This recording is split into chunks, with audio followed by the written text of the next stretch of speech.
Assalamualaikum warahmatullahi wabarakatuh. Perkenalkan kami dari kelompok 2 yang akan membahas terkait studi kasus tentang pengelompokan bencana alam di Indonesia tahun 2022 menggunakan algoritma K-means.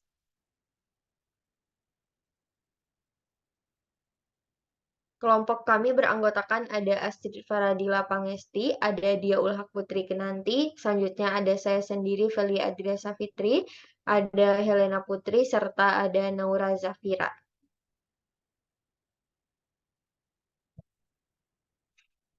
Latar belakang kami mengambil studi kasus yang telah dijelaskan sebelumnya, yaitu penerapan teknologi informasi muncul sebagai solusi dalam meningkatkan ketangguhan dan respons terhadap bencana alam.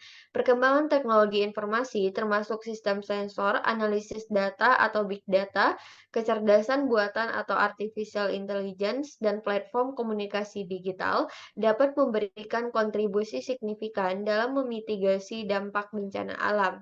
Teknologi informasi dapat meningkatkan sistem peringatan dini, memfasilitasi evakuasi yang lebih terorganisir, serta mempermudah koordinasi dan komunikasi di antara pihak yang terlibat dalam penanggulangan bencana.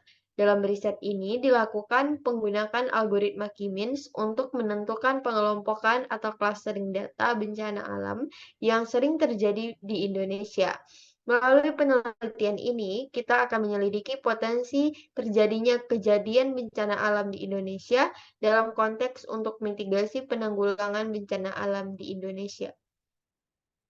Algoritma K-means merupakan pengelompokan data ke dalam bentuk klaster.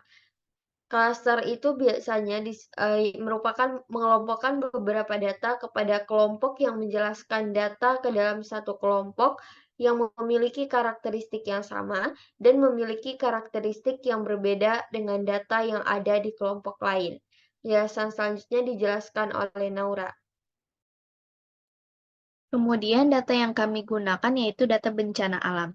Dataset ini kami gunakan data yang ada tersedia pada data bnp.go.id.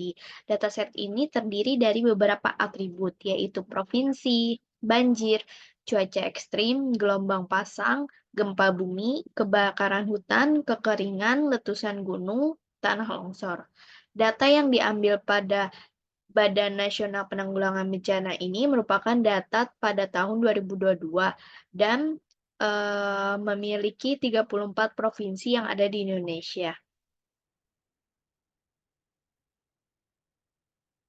Berikutnya, metode penelitian yang kami gunakan yaitu dengan tahapan yang pertama pengumpulan data, preprocessing data, kemudian klasterisasi data, kemudian evaluasi hasil dengan menggunakan metode silhouette coefficient, kemudian melakukan analisis dari hasil tersebut.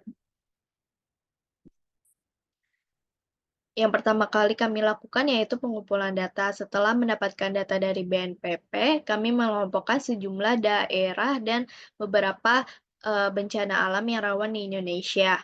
Berikut tampilan data yang kami gunakan. Berikutnya proses pre-processing data. Setelah mengetahui dataset yang kami gunakan, kami melakukan pre-processing data ini untuk melakukan pembersihan data dan juga melakukan penyesuaian tipe data atribut. Nah, pada kasus ini kami memiliki beberapa nilai yang hilang atau missing value.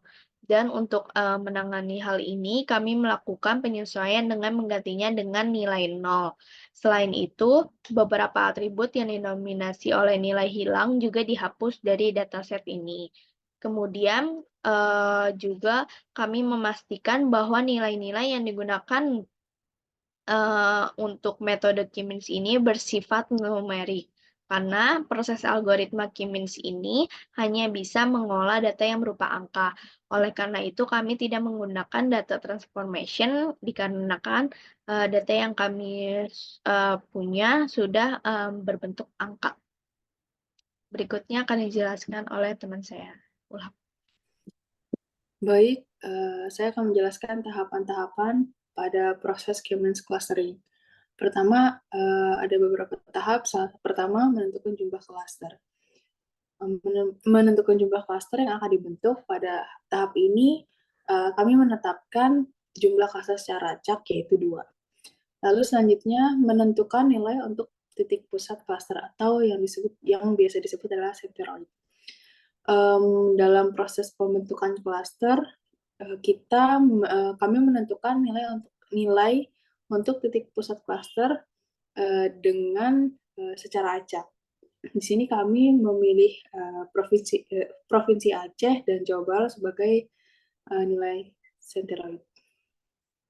Selanjutnya, menghitung jarak dari setiap data ke centroid menggunakan rumus Euclidean distance.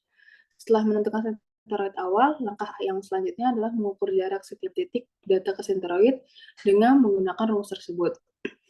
Proses ini memberikan informasi tentang seberapa dekat atau jauh setiap titik data dari centroid, di mana D adalah jarak kuadrat Euclidean antara objek ke X2 dan X1, lalu ada X2J, yaitu data kedua pada variabel ke J, dan X1J adalah data ke-1 pada variabel J.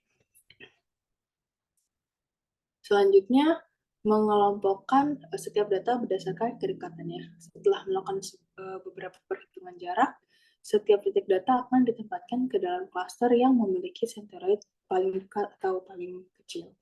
Langkah ini akan memastikan bahwa titik data yang memiliki kesamaan akan dikelompokkan bersama dalam satu klaster. Selanjutnya, ialah menguji pengelompokan dengan perbandingan. Di mana setelah mengelompokkan data, langkah ini melibatkan perhitungan ulang centroid untuk setiap klaster. Nah, centroid ini baru dihitung sebagai nilai mean atau rata-rata dari semua titik dalam klaster tersebut. Hal ini memastikan bahwa centroid mencerminkan pusat aktual dari data yang ada di dalam klaster.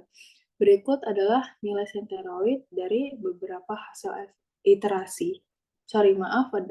Berikut merupakan nilai mean atau rata-rata dari beberapa hasil iterasi. Selanjutnya akan dijelaskan oleh teman saya. Oke, untuk selanjutnya yaitu mengulangi langkah-langkah sampai si anggota tiap klasternya tidak berubah. Nah, pada tahapan ini, pada algoritma K-means melibatkan iterasi proses pengelompokan dan juga pembaruan centroid hingga tidak ada perubahan yang signifikan dalam anggota setiap klaster atau hingga kriteria berhenti terpenuhi. Pada setiap iterasinya, setelah menghitung ulang centroid berdasarkan data yang telah dikelompokkan, proses ini diulang secara iteratif hingga anggota setiap klasternya tidak memiliki perubahan yang mencolok ataupun perubahannya sangat kecil. Dalam kasus ini dilakukan selama 4 kali, di mana setiap iterasi keempat tidak terjadi perubahan data dalam pengelompokan antara iterasi ketiga dan juga keempat. Ini merupakan hasil dari pengelompokan antara iterasi ketiga dan juga iterasi keempat. Next. Setelah melakukan tahapan dari proses clustering menggunakan K-means, ini merupakan hasil dari clustering bencana 34 provinsi di Indonesia menggunakan 2 cluster. Next. Hasil cluster dengan kedua adalah untuk mendapatkan nilai dengan tingkat akurasi optimal. Hasil pengelompokan cluster menunjukkan bahwa wilayah-wilayah dengan tingkat kerawanan bencana tinggi Jawa Barat, Jawa Timur, dan juga Jawa Tengah, sedangkan wilayah lain memiliki tingkat kerawanan yang rendah. Kemudian ini merupakan hasil clustering dari salah satu bencana alam, yaitu total jumlah si kejadian bencana alam banjir dalam bentuk visualisasi grafik scatter, di mana hasil clustering tersebut menampilkan informasi data dengan warna biru merupakan keanggotaan dari cluster 2, dan keanggotaan pada cluster 1 menampilkan berwarna hijau. Hasil clustering ini kemudian akan diuji menggunakan siluet koefisien untuk semua cluster. Next.